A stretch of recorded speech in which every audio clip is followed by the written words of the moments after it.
Tápares, alcaparras,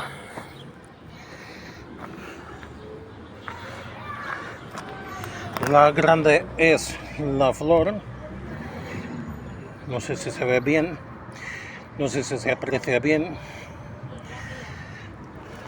aquí está, se cogen las más pequeñitas, a ver si se aprecia, se cogen de suelo,